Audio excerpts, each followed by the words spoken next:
جب نکاح خواہ آئے اور میں اپنی بیوی کو طلاق دینے لگا تو میں خوش تھا کہ اب سارے مسائل ختم ہو جائیں گے۔ جب اس نے مجھ سے پوچھا کیا آپ اپنے فیصلے پر پکے ہیں تو میں نے فوراً جواب دیا جی ہاں بالکل پکا ہوں۔ میری بیوی خاموش بیٹھی سب کچھ برداشت کر رہی تھی۔ وہ بہت کمزور لگ رہی تھی۔ اس کے گھر والے اس کے ساتھ تھے لیکن وہ اتنی کمزور تھی کہ ان کی موجودگی کا احساس نہیں کر سکتی تھی۔ جب میں نے اس کی آنکھوں میں شکست کی نظر دیکھی تو مجھے بے حد خوشی ہوئی کہ میں نے اپنا حق لے لیا اور اسے دکھا دیا کہ وہی ہمیں اس حال تک لائی ہے۔ چند منٹ کے بعد میں نے اسے طلاق دے دی۔ اس دن میں اپنے بستر پر لیٹا اور محسوس کیا کہ دنیا کی ساری مشکلات غائب ہو گئی ہیں۔ میں آزاد ہو گیا ہوں۔ دل بھر کے کھانا کھایا۔ 3 سال سے میں مسائل، سر درد اور اختلافات کا سامنا کر رہا تھا۔ آخر کار میں سکون میں آ گیا۔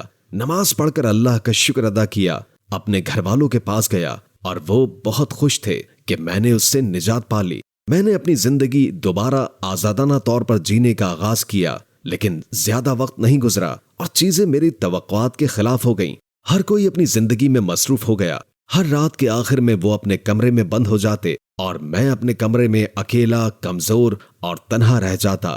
میرے گھر والوں کا ساتھ کہاں گیا؟ میرے وہ بھائی جو ہمیشہ میری بیوی کے بارے میں باتیں کیا کرتے تھے، انہوں نے میری طرف دھیان دینا چھوڑ دیا تھا۔ میری ماں جو یہ دکھانے کی کوشش کرتی تھی کہ وہ میری بیوی سے زیادہ محبت کرنے والی ہے، اس نے بھی وہی محبت اور توجہ دینا چھوڑ دی۔ وہ اپنی پرانی حالت میں واپس آ گئی۔ جو لوگ مجھے اس سے بھڑکاتے تھے وہ بھی کال کرنا چھوڑ چکے تھے۔ جب میں عید کی رات بیمار ہوا اور بخار چڑھ گیا تو میں نے اپنے بھائی کو فون کیا۔ اس نے میری آواز کو پہچانا نہیں کہ میں بیمار ہوں، حالانکہ میری آواز بخار کی وجہ سے صاف نہیں تھی۔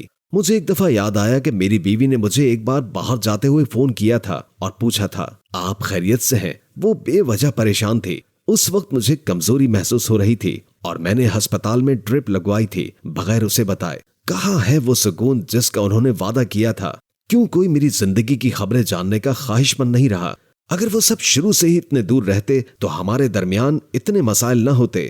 جب میں نے کہا کہ میں اپنی بیوی کے پاس واپس جانا چاہتا ہوں تو سب نے مجھے روکنے کی کوشش کی۔ انہوں نے پرانے مسائل اٹھائے، اس کی غلطیاں گنوائی، اس کے بارے میں ایسی باتیں کی جو حقیقت میں نہیں تھیں، اور میں نے ان سب پر یقین کیا۔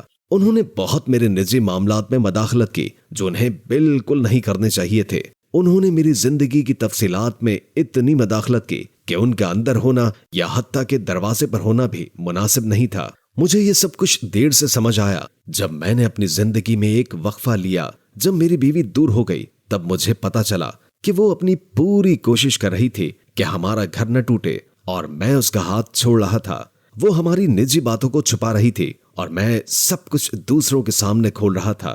جب میں نے افسوس کے ساتھ اسے واپس لانے کی کوشش کی تو اس نے صاف انکار کر دیا۔ اس نے کہا میں سکون سے ہوں۔ یہ جملہ مجھے کہنا چاہیے تھا۔ میں نے بہت کوشش کی لیکن ہر بار وہ ضد کرتی جیسے وہ کسی محفوظ جگہ پر ہو اور وہاں سے نکلنے سے ڈرتی ہو کہ کہیں واپس نہ جا سکے۔ اس نے صاف الفاظ میں کہا کبھی بھی مجھے میرے حقوق کا احساس نہیں ہوا، حتیٰ کہ تمہاری بیوی ہونے کا حق بھی میرے پاس نہیں تھا، اور آخر کار میں ہی واحد ہارا ہوا تھا۔ مسئلہ یہ تھا کہ میں سمجھتا تھا کہ میں صحیح ہوں اور میرے آس پاس بہت سارے لوگ ہیں